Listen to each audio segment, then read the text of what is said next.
What if a single mistake changed not just one life, but three? A quiet ride home, a child too silent, and a man who wasn't supposed to be part of her story, but stayed. Before we begin, if you believe in the power of healing second chances and the quiet strength of love, consider subscribing. We tell stories that stay with you long after the screen fades. Now take a breath and come with us. This is the ride that found her voice. Single dad took the wrong kid home from school. What her billionaire mom said left him speechless. The rain came down in uneven sheets, smearing the windshield as Ethan Cole squinted through the wipers. Rush hour in San Jose was a mess on any day, but when the skies opened like this, it felt biblical. He tightened his grip on the steering wheel, glancing again at the glowing screen mounted beside him. Pickup, Maya H. Location, Meadow Ridge Elementary. Gate, seat time, 3:15 p.m. He pulled into the school's side loop just as the bell rang. Children with oversized backpacks and brightly colored umbrellas spilled into the chaos. Parents and guardians waved from car windows or ran to meet their kids, but Ethan stayed seated.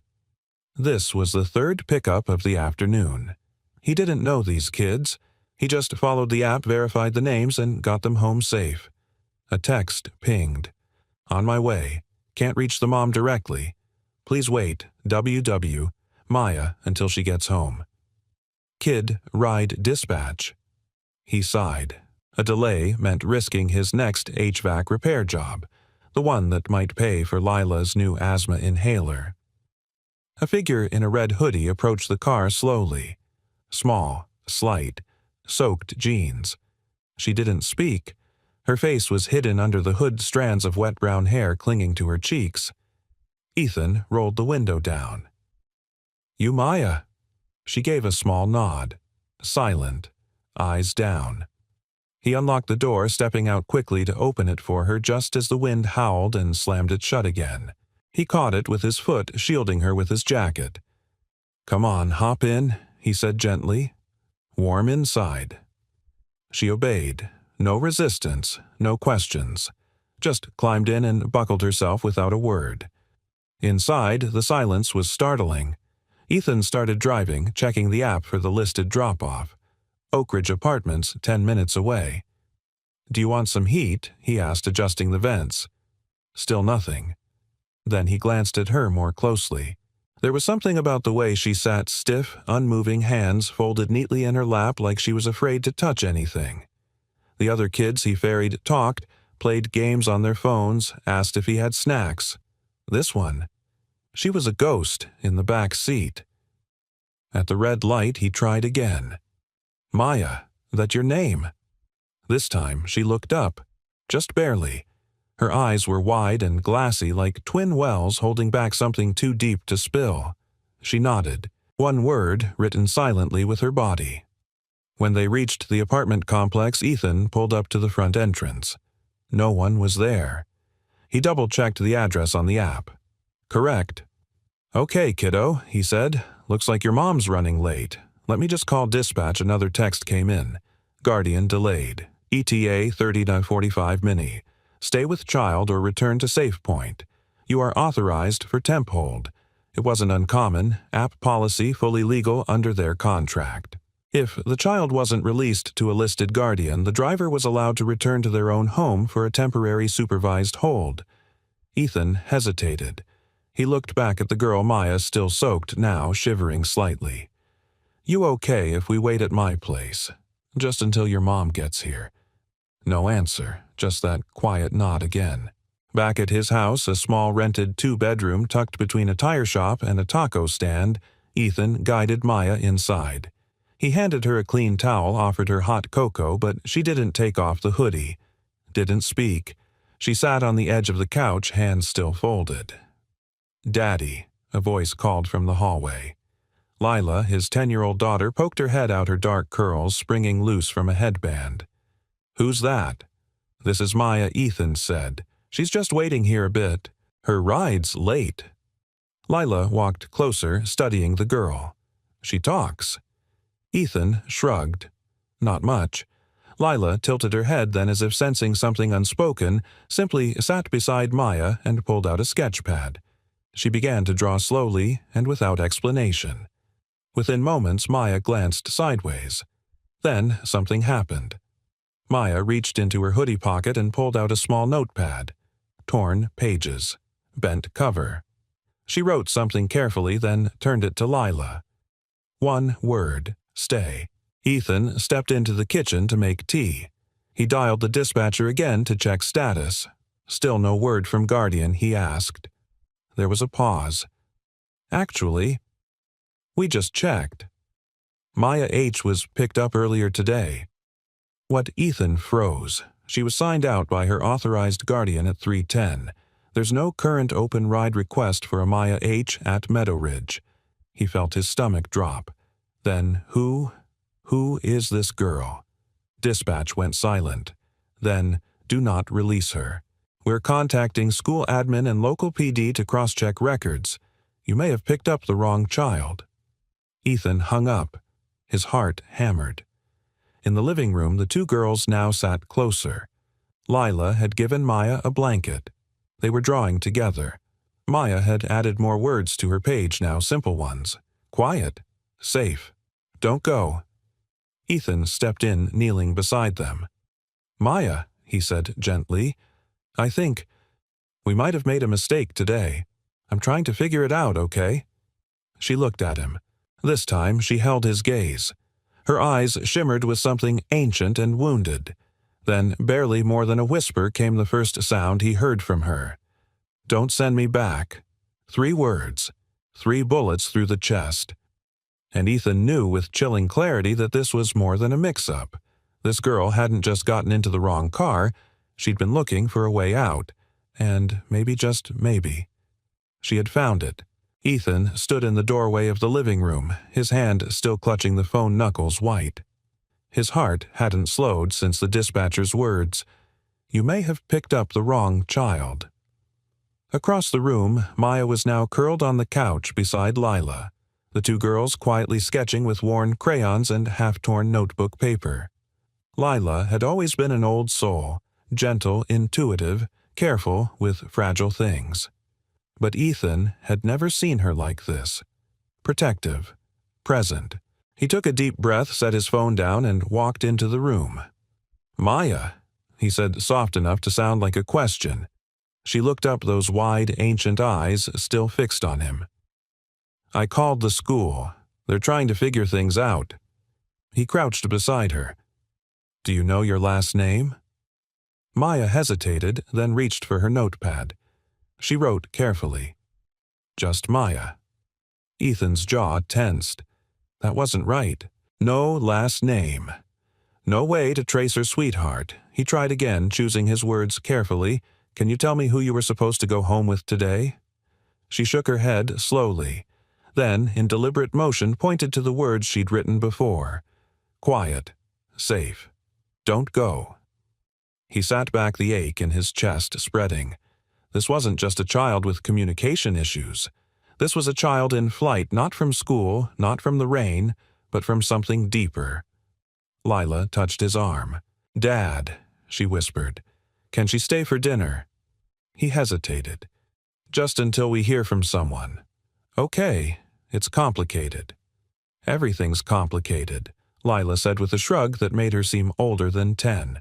The kitchen smelled like grilled cheese and tomato soup, the kind Ethan could make even with his eyes half closed.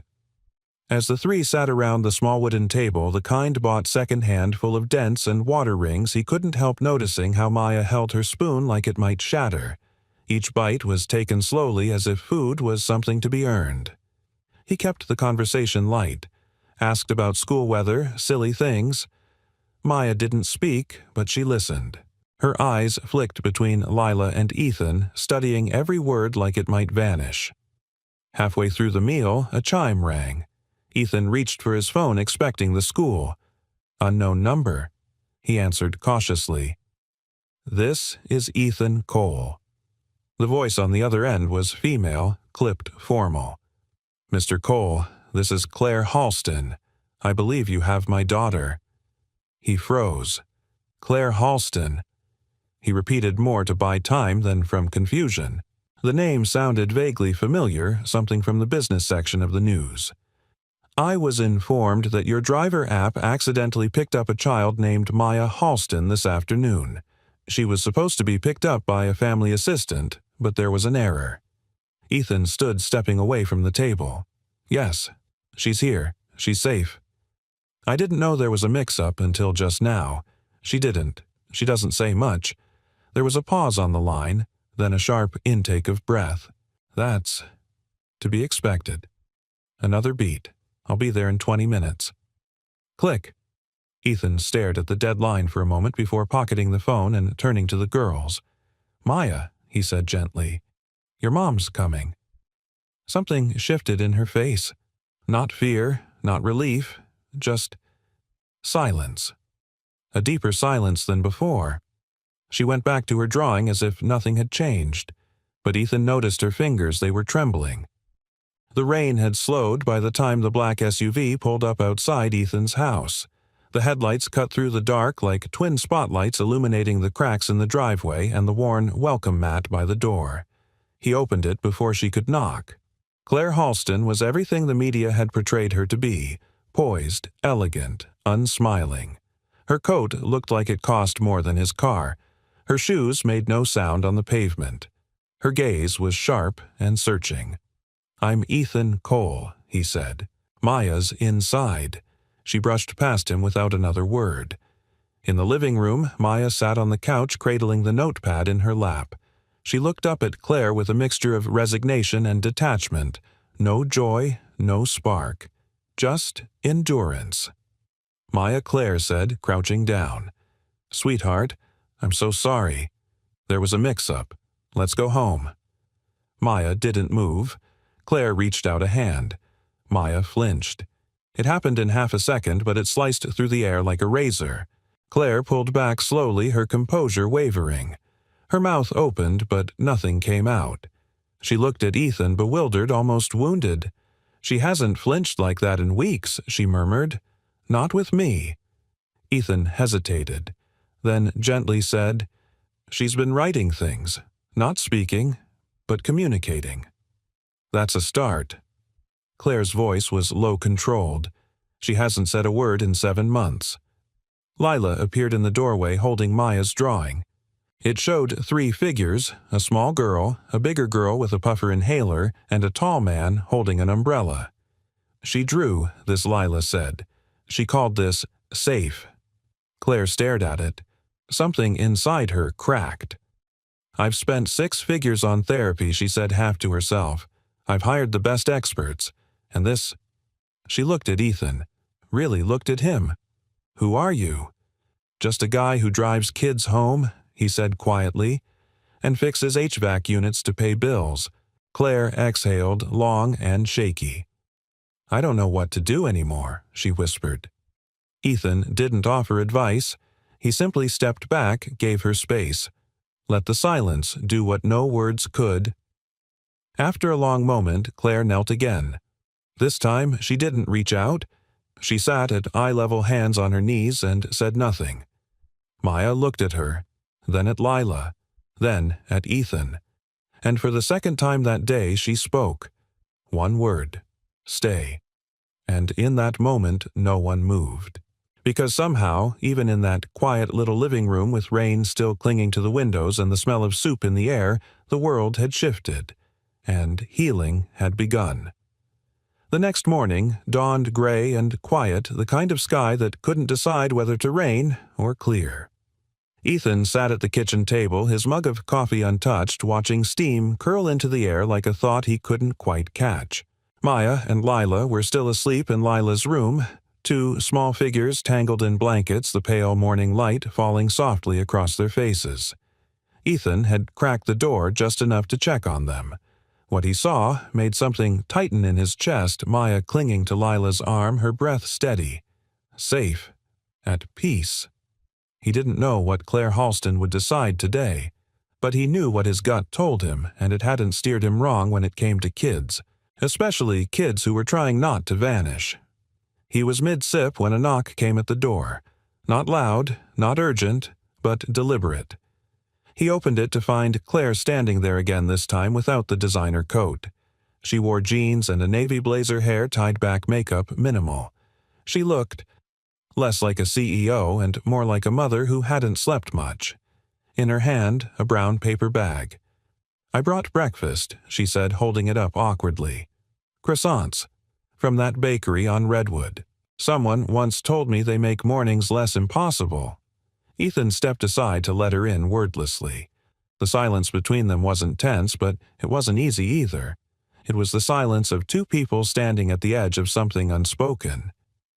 "I didn't expect to see you back," he admitted as he set the bag on the counter. Claire exhaled, almost smiling. "Neither did I." She looked around his kitchen, modest, worn, lived in. The peeling paint on the windowsill. The small calendar with Lila's medication schedule. A photo of a woman on the fridge, smiling, vibrant, holding a toddler version of Lila in her arms. "That your wife, Claire?" asked softly. Ethan nodded, his eyes flicking toward the photo. "Tanya. She passed 3 years ago. Stroke, completely out of nowhere." Claire's voice dropped. "I'm sorry." He shrugged. "Thanks. Grief's a messy thing. You learn to carry it differently, that's all." She studied him for a moment. "I didn't come back to talk about me, or even about Maya. I came back because last night, something happened in your house that hasn't happened in mine for months." Maya spoke. She didn't cry. She didn't scream. She asked to stay. Ethan nodded, unsure what to say. Claire's voice turned quiet. "Do you know what it's like to feel like you're doing everything right? The best doctors, the best schools, the best food, the best security, and still realize your child doesn't trust you enough to speak?" He looked at her carefully. "I think it's not about trust. It's about fear, and whether a kid believes that fear is allowed in front of you." Claire's eyes shimmered. "You think she's afraid of me?" "I think," Ethan said gently, "she's afraid of breaking. And she doesn't know if you'll let her." Claire sat at the table. She wasn't like this before the incident. She was strong-willed, confident, too smart for her own good. And then, one night, everything cracked. A custody fight between me and my ex-husband's brother over some family trust fund, and Maya was caught in the middle. She was taken, for less than 24 hours. But when she came back, she never said another word. Her voice faltered. "She doesn't look at me the same." Ethan let the silence settle before speaking. "Kids aren't like pipes. You can't just fix the leak and expect everything to flow again. They remember, but sometimes what they need isn't repair. It's refuge." Claire stared at him as if she hadn't expected wisdom from someone who wore oil-stained boots and lived in a house with no dishwasher. Then she said something he didn't expect. "Would you let her come again? Just a few hours here and there. Maybe once a week. Somewhere she feels safe." Ethan blinked. "You want her to stay?" Claire nodded. "Not forever. Not without supervision. Just not as a patient. Not as a case file. As a child.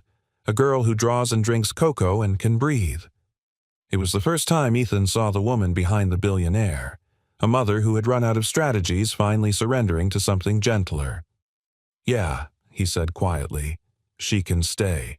That afternoon, Maya returned with Claire.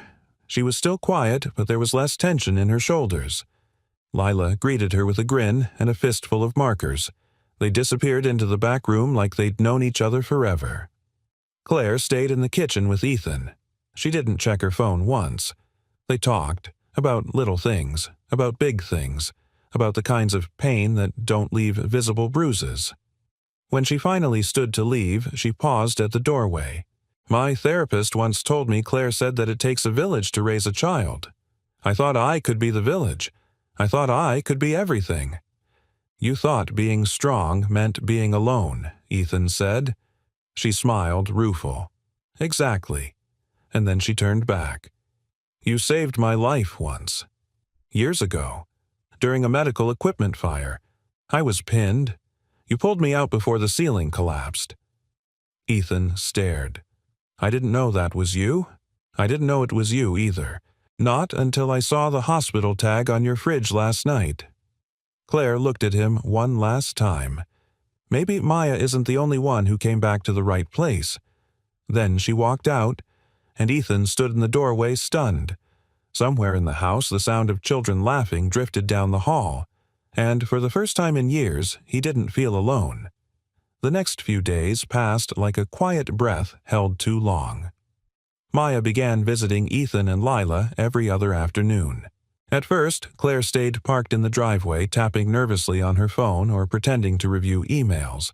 But by the end of the week, she'd started coming in sitting at the edge of the living room, half invisible as if afraid her presence might undo whatever delicate magic held her daughter together in this strange little house. Ethan didn't press her. He'd learned long ago that some things couldn't be forced. Safety was one of them. So was trust. It was Thursday afternoon when Maya did something unexpected. She reached for Lila's sketchpad, flipped to a blank page, and began to draw. No timid pencil strokes this time, bold, deliberate lines. Her tiny fingers smudged charcoal across the paper, layering shadows with precision that startled even Lila. When she was done, she handed it to Ethan. It was a picture of a house. Not his house, but a house in flames. And in the corner, a girl, eyes closed, mouth open, arms over her ears. Ethan stared at it, his gut clenching.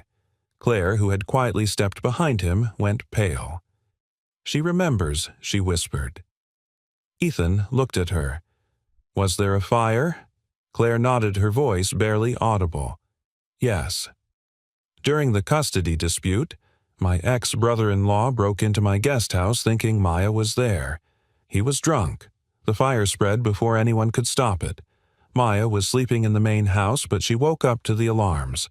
Saw it from the window. She was 6. She never talked about it, Ethan asked. She didn't have to, Claire said. She stopped sleeping. Stopped speaking. Started drawing spirals and dark corners. Her therapist said she was retreating inward to protect herself.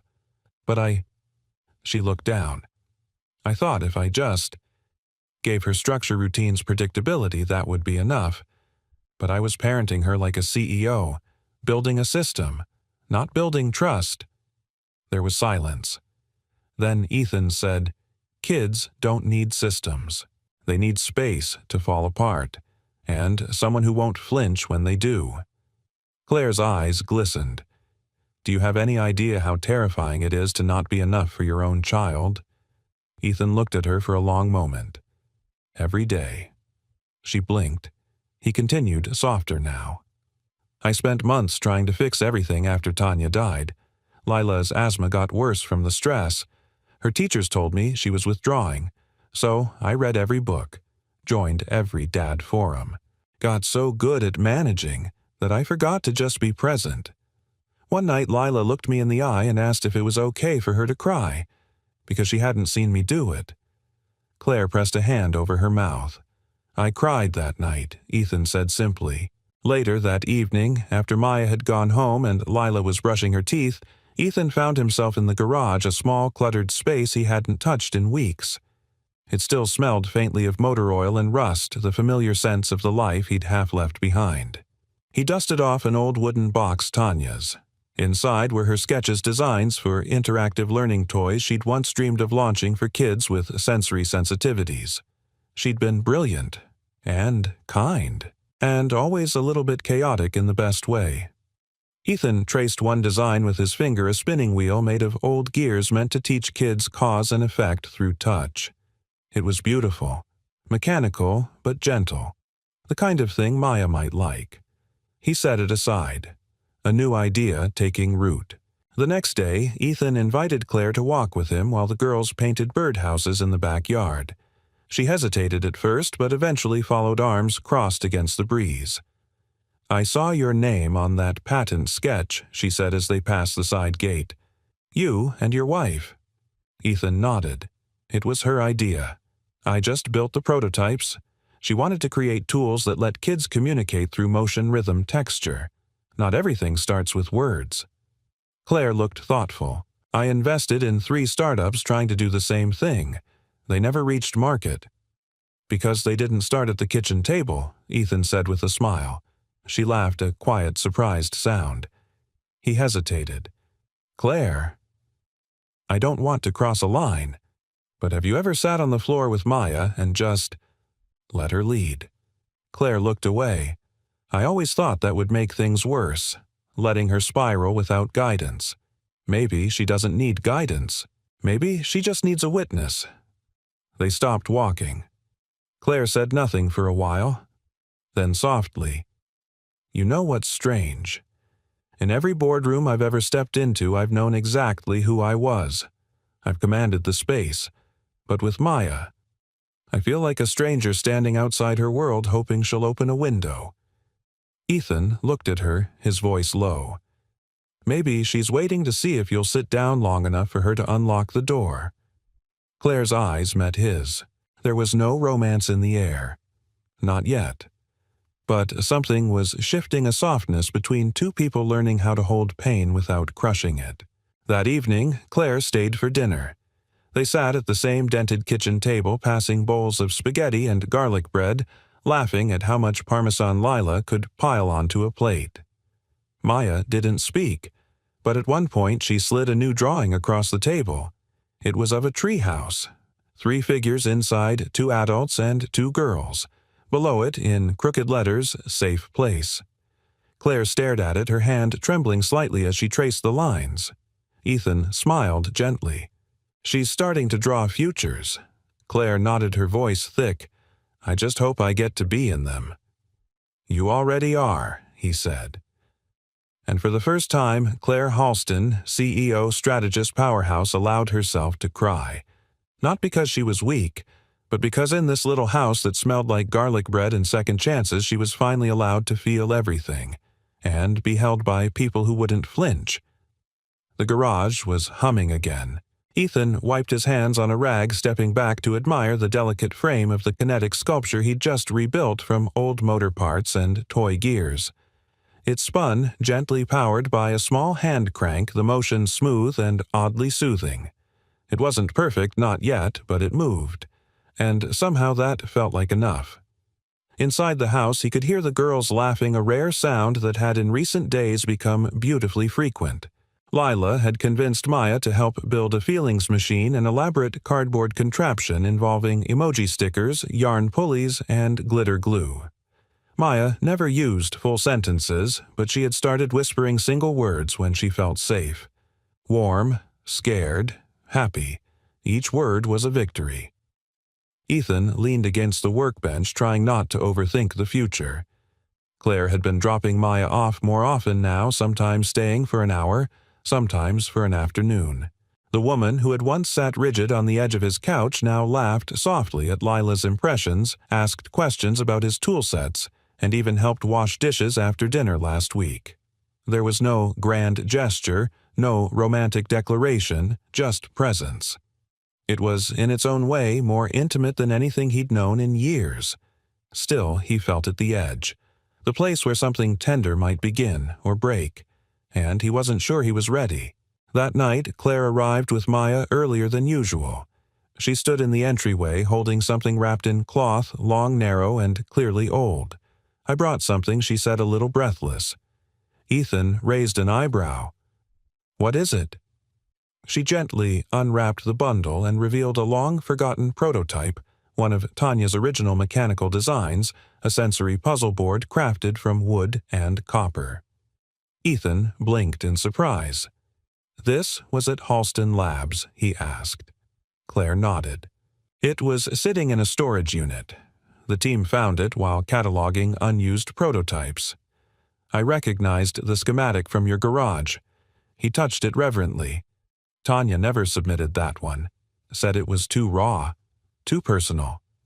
Claire's voice softened. "I'd like Maya to use it. If you're okay with it." He swallowed. "Yeah, she'd love it." For a moment, neither spoke. Then Claire added, "There's something else." Ethan looked up. "I got a call yesterday from the school board," she said. "They're opening a new pilot program for children with selective mutism and trauma-related challenges, and they asked if I'd be willing to help fund a community support model, something less clinical, more relational. He tilted his head. Sounds ambitious?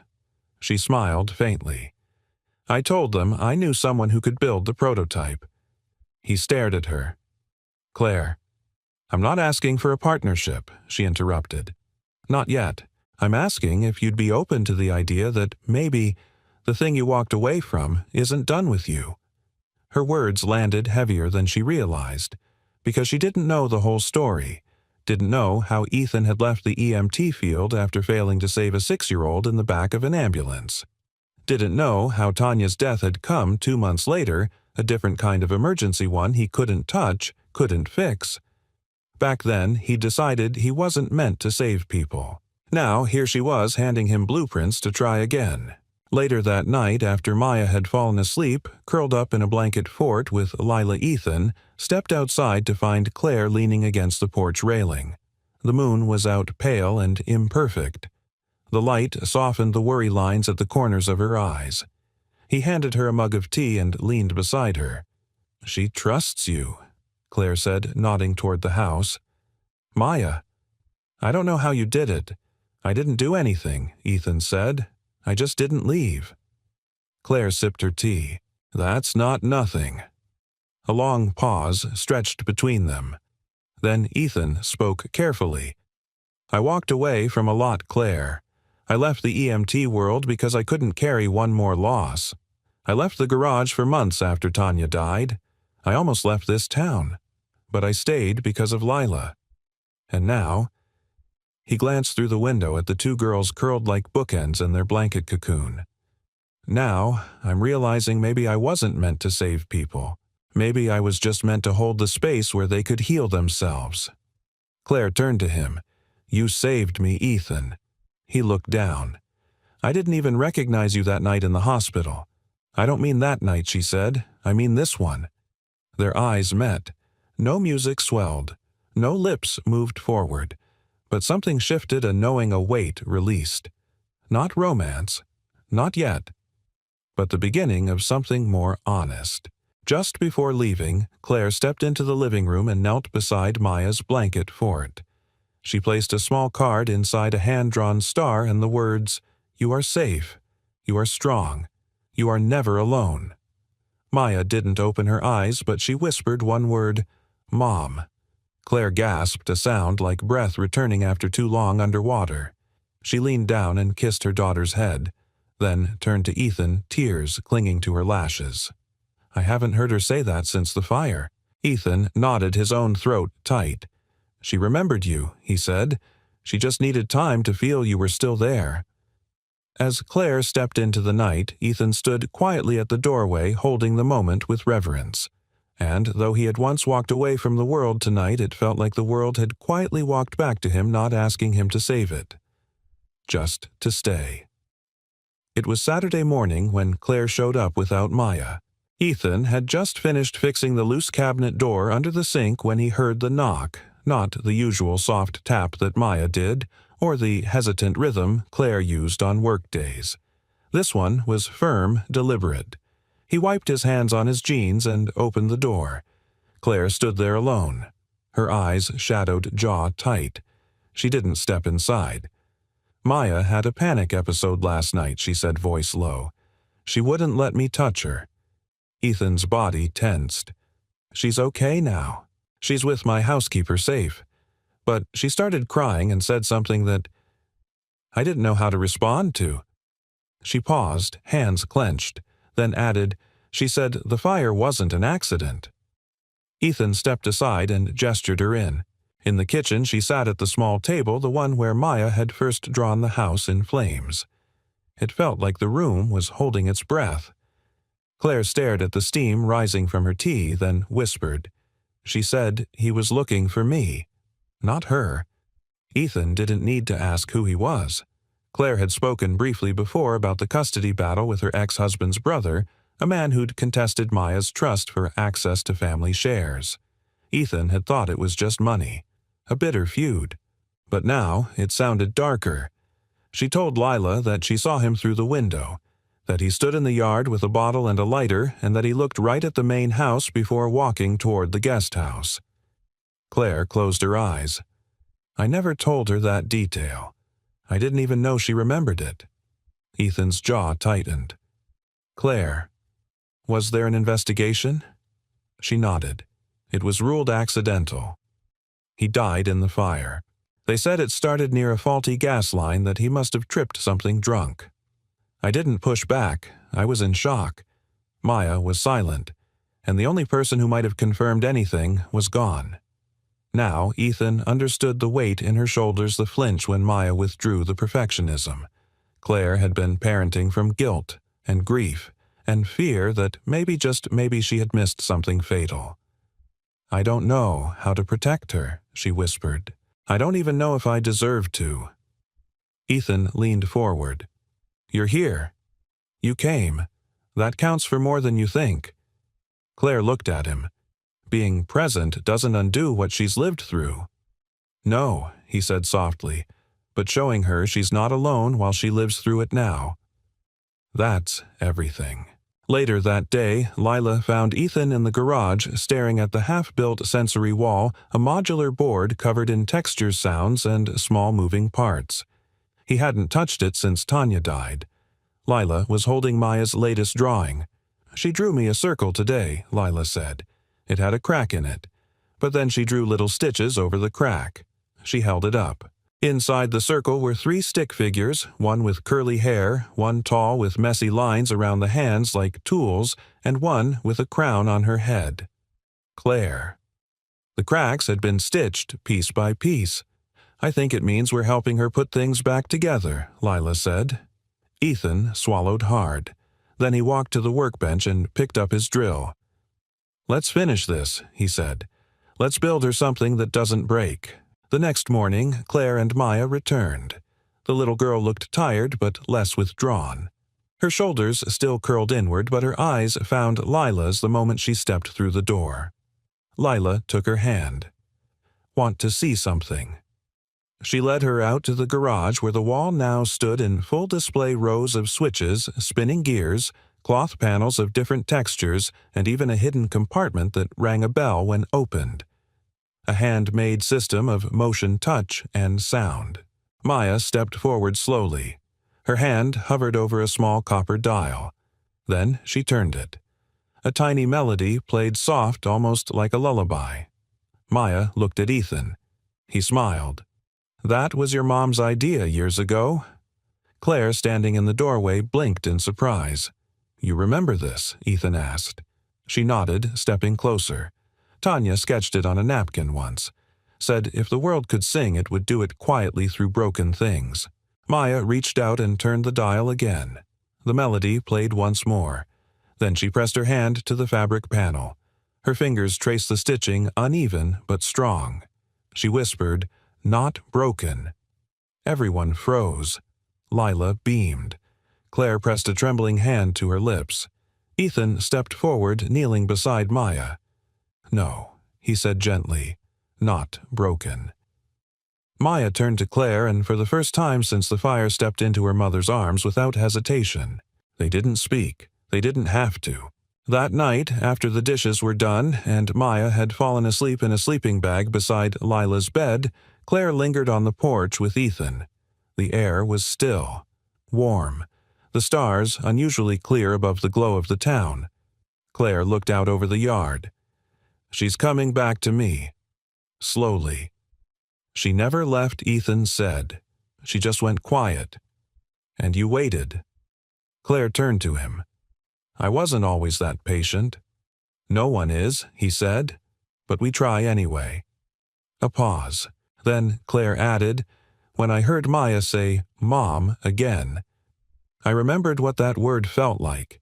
It used to scare me. Now I wear it like armor. Ethan looked at her and something passed between them, deeper than attraction, steadier than affection. Something earned. She smiled, tired but real. You know, I used to think survival meant moving forward no matter what, but maybe it's also about looking back without turning to stone. Ethan nodded. Or letting someone else carry the weight with you for a while. Claire met his gaze. "Would you—" He didn't ask what she meant. He simply answered, "Yes." And under the watchful stars, they didn't kiss. They didn't need to. They just stood together finally in the same moment, no longer haunted by the fire, but warmed by the quiet, steady light that came after. It began with sidewalk chalk. One ordinary Monday afternoon, Maya stood on the concrete driveway gripping a piece of pale blue chalk in her small hand. Leela sat cross-legged beside her, adding purple petals to a growing garden of heart suns and lopsided stars. Claire watched from the porch, coffee cooling in her hand as Maya stepped back to look at her own drawing a house with wide windows, a crooked roof, and 3 stick figures in the front yard. One of them had curly hair, one held a wrench, and one had long legs and a triangle skirt with Mom written carefully beneath. Claire blinked. She hadn't expected to cry over a chalk figure. Ethan stepped out of the garage with a toolbox, caught sight of the artwork, and slowed. "She never draws houses with people inside," Claire whispered, still watching. "It's always just empty buildings, rooms with no doors, until now." Ethan said nothing, just stood beside her, quiet and present. A safe place. That afternoon, Claire stayed longer than usual. She helped Lila and Maya bake banana muffins in Ethan's tiny kitchen, or rather watched in amusement as Lila spilled sugar and Maya corrected her by scribbling too much on a notepad.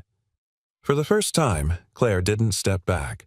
She rolled up her sleeves and laughed when flour hit her blouse. They were in the middle of frosting the muffins, Maya hyper-focused tongue poking out the corner of her mouth, when Claire said casually, "I'm thinking about moving." Ethan looked up. Moving, not far, just closer. Somewhere that's not an hour away. Maya's therapist says proximity matters, and I've realized something: she's not healing in my house.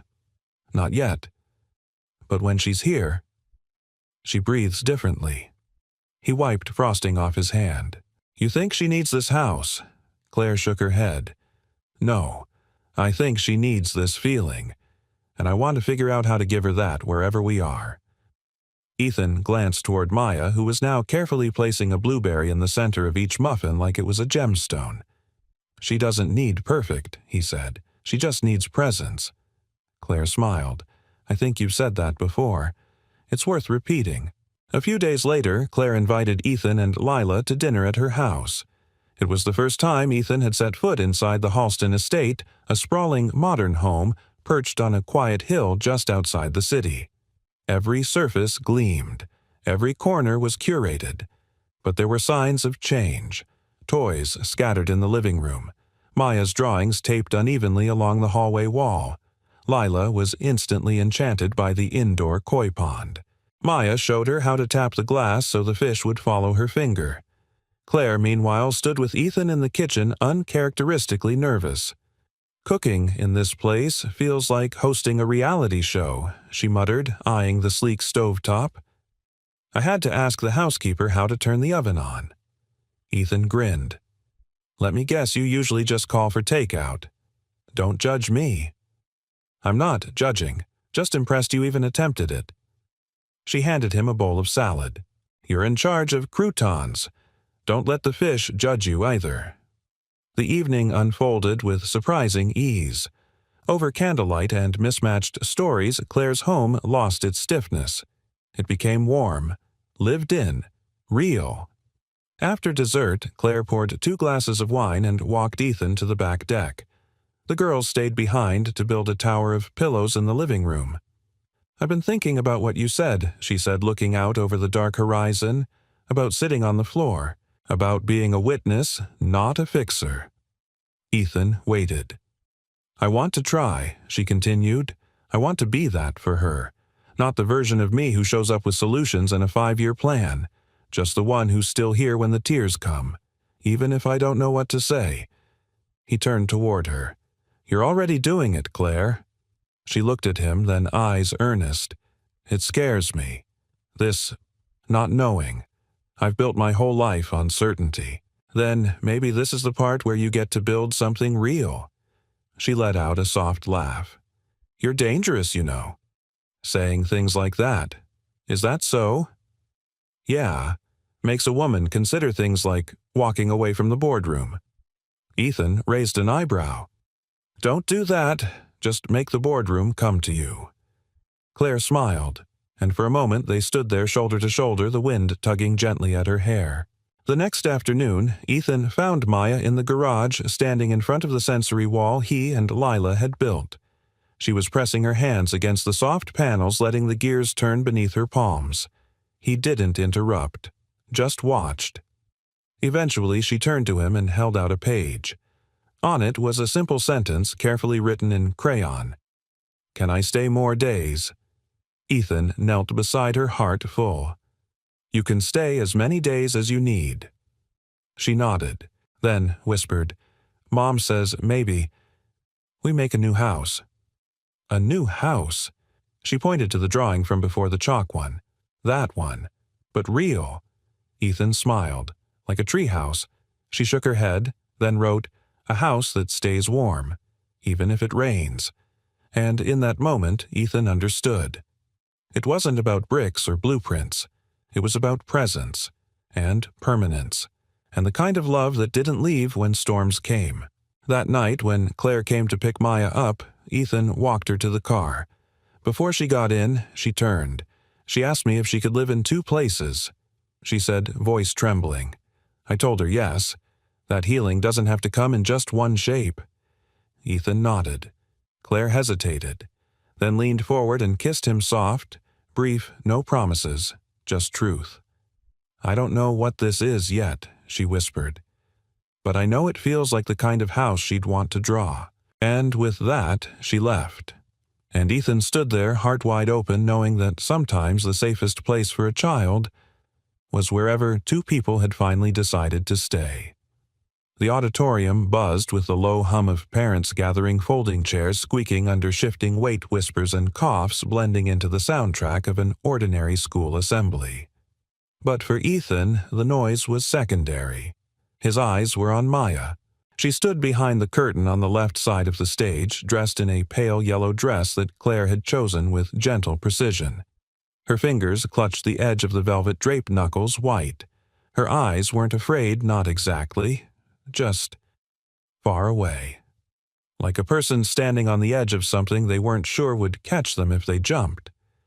Claire knelt beside her, tucking a wisp of hair behind her daughter's ear.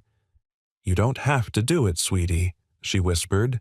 "Not for the teachers, not even for me. If it doesn't feel right, we'll walk right out together." Maya looked at her, then past her at Ethan standing just a few steps away. He gave a small, steady nod. "We're all here, and nothing changes if you say no." Maya's eyes flicked toward the stage again. The piano was already in place, the microphone set low. The program had her listed only as Maya H. No description, no pressure. Just a slot labeled Original Composition, Optional Vocal Accompaniment. She pulled out her notepad, the one she still carried in her small crossbody bag, and wrote, "What if I can't finish?" Claire exhaled, reading the page. "Then you stop, and we go home. Proud." Maya stared at the words a beat longer, then closed the notebook, and stepped onto the stage. Ethan forgot to breathe. From his seat in the 3rd row just beside Claire and Lila, he watched as Maya sat at the piano bench. Her back was straight. Her feet barely reached the pedals. For a moment, the room seemed to expand like time had made space for something sacred. Then her fingers began to move. The melody was quiet, measured. Notes that tiptoed across the keys like a memory trying to come back. Each chord seemed to hold its breath before moving to the next. It was a lullaby, but one laced with a kind of ache that didn't belong to a child her age. Claire covered her mouth. Lila reached for Ethan's hand. The auditorium stilled. Then Maya leaned toward the microphone and sang. The voice that came out was delicate, unsure, but it was there. Notes shaped into words. Words into meaning. It wasn't about pitch or volume. It was about courage. Vulnerability made audible. When the world got loud, I got small. Found a corner curled up tall. But there's a door with painted light, and I knock most every night." A hush fell over the room so complete Ethan could hear the soft whir of the HVAC vent above them. "You stayed when others stepped away. You listened when I had no say. Now I'm learning how to be not broken, just becoming me." Her fingers faltered for a half-second. A wrong note. A ripple of fear crossed her face, but then from the audience a small clear voice called out, "You got this, Maya Lila." Maya looked up, smiled, and finished. The applause began like thunder restrained. Parents, teachers, even a few students all clapping not just politely but with genuine awe. It wasn't just about the song, it was about what it cost to sing it. Maya stood, bowed quickly, and ran off stage. Claire was already moving heels forgotten, rushing down the side aisle. But it was Maya who reached her first, flying into her mother's arms with a kind of relief that made Claire crumble right there in the wings. Ethan arrived a second later, wrapping them both in his arms without hesitation. Maya whispered voice, still breathless, "I did it." Claire kissed her forehead. "You did, baby. You really did." And then Maya turned, looking up at Ethan. "It's safe now," she said. It took him a moment to realize she wasn't talking about the stage. She was talking about her voice. Afterward, the four of them returned to Ethan's house, partly because Maya asked for it, partly because it just felt right. Claire had stopped questioning the pull of that little house with its creaky floorboards and hand-built kitchen table. They ate grilled cheese and soup comfort food served like a victory meal and talked about everything and nothing at once. "You know," Claire said, laughing softly as Lila reenacted her dramatic gasp during the performance. "I've sat in 100 boardrooms where people fought for control. But tonight, I watched a little girl fight for something far more fragile. And win." Ethan smiled, refilling her tea.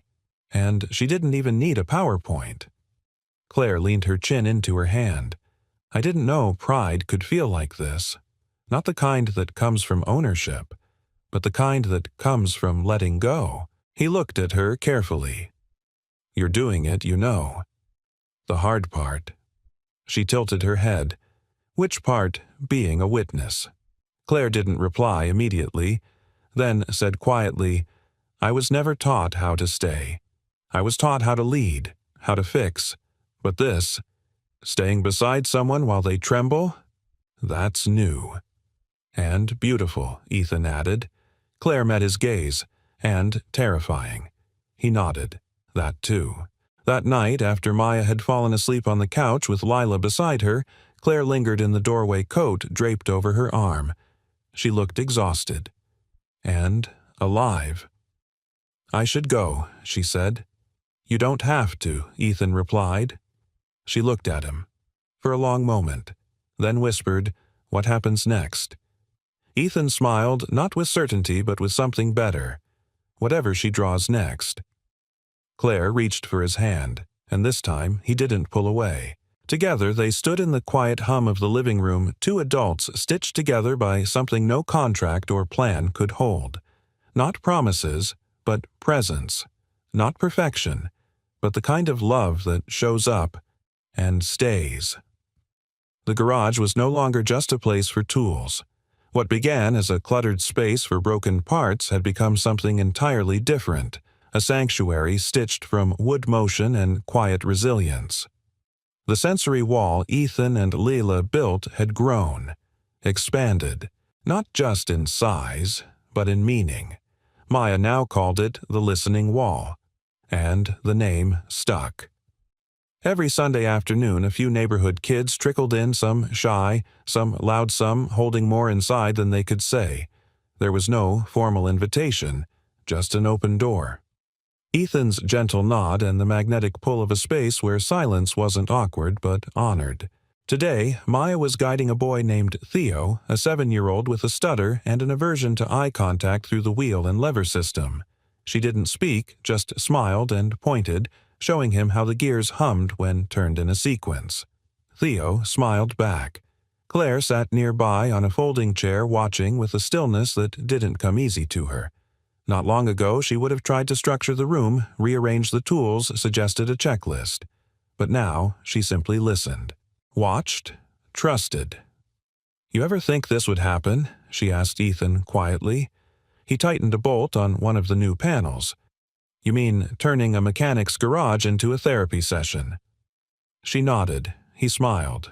Tanya used to say kids didn't need more adults talking at them. They needed spaces that talked with them, spaces that held them without requiring explanation. Claire looked at him.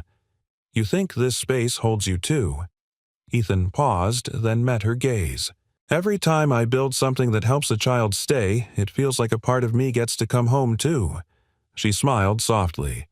"Then, let's keep building." Later that week, word began to spread. A school counselor stopped by to observe. A local therapist offered to volunteer. Parents started calling Ethan's number, asking about the wall. Leila made a handmade sign, "Safe place. No shoes, no yelling. Big feelings welcome." Claire suggested they file a community permit to turn the garage into a registered support space. Ethan resisted, at first worried it would become too official, too clinical. But Claire gently offered a compromise. "We won't call it a program," she said. "We'll call it a pause. Just a place where people, kids, parents, even us can come and breathe before deciding what's next." Ethan considered that, then nodded. "A pause," he said. "I like that." That Saturday, Claire brought Maya back with something new in her hand, a small wooden box handcrafted and smooth. On the lid, Maya had painted a single word in imperfect block letters, "Feel." Inside were small wooden tokens, each engraved with a simple word, scared, brave, angry, tired, loved, lost, curious, safe. She showed Ethan how she used them with Lila. They'd each pick a token and place it on the sensory wall, letting the wall hold the feeling until they were ready to talk. Maya picked safe. Lila picked curious. Claire picked tired.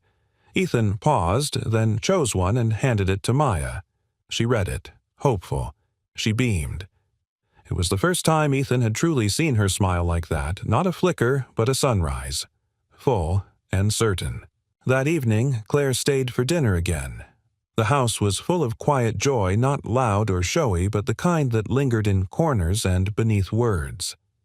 After the girls went to bed, Claire helped Ethan wash dishes.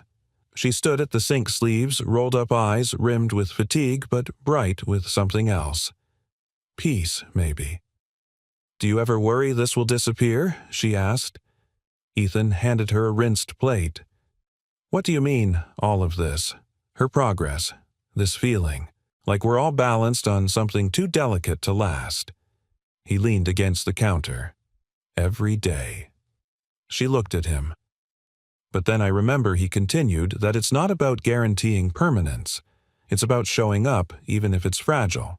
Especially then." Claire dried the plate. "You make it sound simple. It's not. But it's worth it." She was quiet for a long moment. Then said, almost to herself, "I've spent so much of my life trying to be bulletproof." Ethan gently took the towel from her hand. "Maybe it's time to be reachable instead." Claire stared at him, eyes brimming. "You make me feel like I'm allowed to get it wrong." "You are," he said. "We all are." Before she left, she stepped into Maya's room and kissed her good night. Then she turned to Ethan, hand on the doorknob. "I've been invited to speak at a national conference in D.C. next month," she said. "They want me to talk about rebuilding after crisis, about adaptive mental health support." Ethan raised an eyebrow. "You gonna tell them about the garage?" Claire smiled. "I was thinking about telling them about you. About the man who taught me that healing doesn't require a doctorate, just an open door and a heart that doesn't flinch." Ethan looked away, embarrassed. "Make sure you spell my name right." She stepped closer. "Ethan." He looked up. "I don't know what happens after D.C. or next year. But I know I want Maya to keep choosing spaces like this. And I want to keep choosing us." His heart pounded, but he didn't reach for her. He just said, "Then let's build something we don't have to walk away from." She nodded and kissed him. Not out of urgency or because the moment demanded it, but because in that small lived-in kitchen with crumbs on the counter and hope between them there was no need to run anymore. only room to stay and grow together. The classroom smelled faintly of glue sticks and pencil shavings. A poster on the far wall read, "Your feelings matter here." Ethan sat in one of the two small plastic chairs, knees awkwardly bent, watching Maya from across the room. She was at the center of a semicircle with 6 other kids, each holding a small token from the field box she'd helped create. This wasn't the garage. This was the first trial session of the school district's pilot emotional processing group, a concept Claire had gently pitched built from what she'd seen grow in Ethan's garage. But today, it wasn't Claire leading the session. It was Maya, 8 years old, once silent, now gently helping others find the words she used to hide from. Each child took turns placing their token in the center of the circle. Maya didn't rush them. She nodded, waited, listened. When it was her turn, she reached into her small pouch and held up quiet. Then she smiled. "I'm still this," she said softly. "And that's okay." The other kids nodded. One boy, older, maybe 10, whispered, "Me too." Ethan blinked hard. It was working. Outside the classroom, Claire leaned against the hallway wall, watching through the glass. She wore no makeup, no blazer, just a soft sweater and jeans hair tucked into a loose braid. She looked more like a mom than a CEO, and that somehow made her even more radiant. She rewrote the outline, she said, as Ethan joined her. The therapist had a whole plan. Maya asked if she could do it her way instead. "Let me guess," Ethan said. "No pressure, no circle rules, just presence." Claire nodded. "She doesn't just need healing anymore. She's leading it." They walked slowly down the hallway past rows of student art and construction paper gratitude trees. "She's not afraid of silence anymore," Claire said. "Because silence used to mean danger," Ethan replied. "Now it means space." Claire stopped, turned to him. "You gave her that space, Ethan." He shook his head. "No, she took it. I just didn't fill it." She smiled, stepped a little closer. "Well, I think there's something holy about that." He chuckled. "That's a big word for someone who used to run boardrooms like war zones." Claire's eyes twinkled. "Maybe this is my soft rebellion." They stood there, not needing to say more. The silence between them was no longer tense. It was sacred. Later that evening, they gathered back at Ethan's house. Lila and Maya raced through the kitchen with sheets of construction paper, preparing what they proudly dubbed the Wall of Words. It was a community version of the Feel Wall, but this one had drawings, affirmations, and crayon-drawn portraits of every person who had helped Maya find her voice. There was even a box labeled "For Grown-Ups Who Don't Know What to Say Yet." Ethan peeked inside. It was empty. He laughed. "You two," he said, looking at the girls, "are going to start a revolution." "We already did," Lila said, beaming. Dinner was spaghetti and meatballs, the kind that had become a comfort ritual in their small, mismatched family. Claire sat beside Maya, her arm gently around her daughter's shoulders, and for the first time since Ethan had met her, she wasn't checking her phone or glancing toward the door. She was still, rooted. Midway through the meal, Maya leaned forward. "Can I share something?" Everyone froze. She wasn't whispering. She wasn't mouthing. She was speaking. Claire nodded, already blinking back tears. Maya pulled out a folded page from her notebook. It had a large circle, the same one she'd drawn months ago, cracked in the middle now, stitched with bright red thread.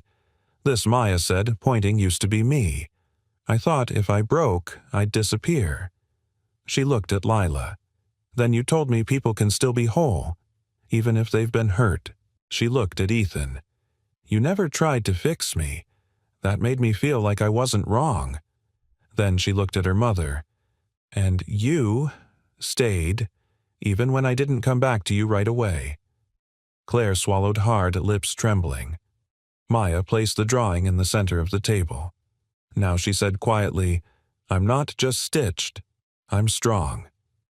There was a beat of silence that no one wanted to break. Then Ethan, voice thick, said, "You're more than strong, kiddo. You're a light." That night, as the girls settled into bed, Claire lingered behind with Ethan on the porch. The air was cool. Crickets chirped in the distance. The sky overhead was clear-wide and impossibly kind. Claire leaned into the railing, her shoulder brushing against his. "Do you ever wonder how all this happened?" she asked. "How one mistake turned into this?" Ethan looked at her, his voice warm. "I think it wasn't a mistake." She raised an eyebrow. "I think Maya didn't just get into the wrong car," he said. "I think she found the right person." Claire smiled. Then, after a long pause, "You know, she calls this her second home now." Ethan's eyes flickered. "What about her first? She says that one's still learning." They laughed softly. Then Claire turned to him, all humor fading into something softer. "I want to keep building this not just for Maya or Lila, but for us, for whatever this is becoming." Ethan didn't need to think. He reached for her hand, held it. "Then let's keep choosing it," he said. "Every day. No grand declaration, no fanfare.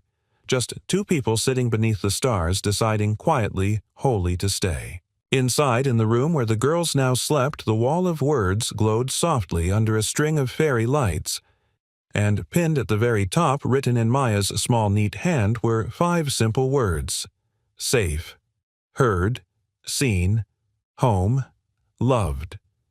It was a Sunday morning, wrapped in sunlight.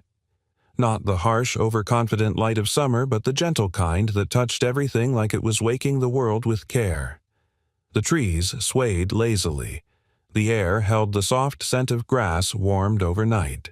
And from Ethan's small backyard, the sound of laughter rang out clear and full. Claire sat at the picnic table watching Maya and Lila build what appeared to be a floating fairy village in an old wooden planter box. Glue, popsicle sticks, and glitter were everywhere. Neither girl seemed concerned about the structural integrity of the bridges they'd engineered. But then again, maybe magic didn't need blueprints. Ethan emerged from the house with a pitcher of orange juice and a tray of cinnamon rolls, the kind Lila insisted were now tradition. He poured 2 glasses, nudged a muffin crumb off the bench, and sat beside Claire with a soft sigh of contentment. "You know," he said, watching the girls, "this place used to be quiet in a very different way." Claire smiled. "The kind of quiet that echoes." "Exactly." She reached for a cinnamon roll, peeled back the paper lining. And now he glanced sideways at her. "Now it's the kind of quiet that holds." The garage door creaked open with a familiar groan, and Maya ran inside like she always did, stopping at the sensory wall. She pressed her palm to the copper spiral and turned the small crank that played a soft, chime-like melody. Claire followed slower now, thoughtful. "I filed the paperwork," she said to Ethan as he tightened a hinge on the newest addition to the wall, a small color-coded set of buttons labeled Start, Stop, Breathe, Share. He looked up. For the community center, Claire nodded. "We're calling it the Pause Room. City approved it this week. A small space in the new public library modeled after this garage. You were right, we didn't need to scale it, just needed to plant it somewhere steady." Ethan wiped his hands, stood up. "And the funding." "Handled," she said with a grin. "Turns out people believe in what they can feel." He looked at her deeply. "You're different, Claire." She tilted her head. "So are you." They didn't need to say what that meant.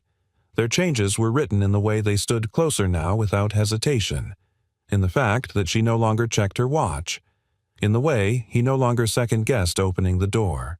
That evening, as the sun dipped behind the trees, casting the yard in soft amber, Maya stepped onto the porch with something clutched in both hands, a hand-drawn certificate. She handed it to Ethan with both gravity and pride. "Official Helper of Safe Places, awarded to Ethan Cole." Signed, Maya. H. Claire looked over his shoulder and laughed softly. "It's real," she whispered. "She's been working on that for days." Ethan studied the drawing, then knelt to Maya's height. "You know, he said this is the first award I've ever gotten with glitter on it." Maya smiled, the kind of smile that took over her whole face. "You earned it," she said. No stutter, no whisper, just calm, confident speech. Claire's breath caught. Her hand found Ethan's. And in that moment there was nothing missing. No fear, no echo of what had been lost. Only presence. Only now. Later that night, when the dishes were done and the girls had collapsed into a nest of blankets on the living room floor, Ethan and Claire sat beneath the stars on the front porch. The porch light buzzed quietly, moths orbiting its glow. "I used to think home was a fixed address," Claire said. "A gated community, a house on a hill." Ethan sipped his tea. And now she leaned into him. "Now I think it's wherever someone waits for you with both hands open." He nodded. "It's the ride that always brings you back." She turned to face him. "Speaking of rides," he raised an eyebrow. Maya asked if she could walk herself to the car next week. No app, no drivers, just her and me. She said, "It feels right now." He smiled, eyes stinging. "She's ready." "She is," Claire said, "but I think I'll still drive past your place, just in case." Ethan chuckled. "There'll always be a light on." Before she left, Claire leaned in this time, not for a kiss but to rest her forehead gently against his. "Thank you," she whispered, "for staying, for not trying to fix her, for letting her rebuild herself." Ethan whispered back, "Thank you for letting me rebuild too." She kissed him, then, slow, steady, with the quiet certainty of someone who knew exactly where she was meant to be. And when her car pulled away minutes later, Ethan didn't feel her absence. Because it wasn't goodbye. It was just another pause. Inside the house, the wall of words glowed softly, fairy lights dancing across it like fireflies. A new word had been added at the top. Whole. It wasn't written in Maya's hand or Lila's or Ethan's. It was Claire's. Underneath it, in smaller letters, still growing, but no longer missing. That night, Ethan sat beside Lila and Maya as they fell asleep, the house humming with a gentle peace. And as he turned out the lights, he thought of all the things he once tried to outrun, lost silence, guilt, and how in the stillness of simply staying something beautiful had returned. Not the life he had before, but the life that had waited for him, patiently, quietly, and now completely. We'd love to know, where in the world are you watching from? Let us know in the comments below. Your stories and support mean more than you know. And if this story moved you in any way, don't forget to subscribe for more heartfelt tales that inspire hope, healing, and the quiet magic of human connection. Thank you for spending your time with us. Until next time, stay kind, stay curious, and keep believing in second chances.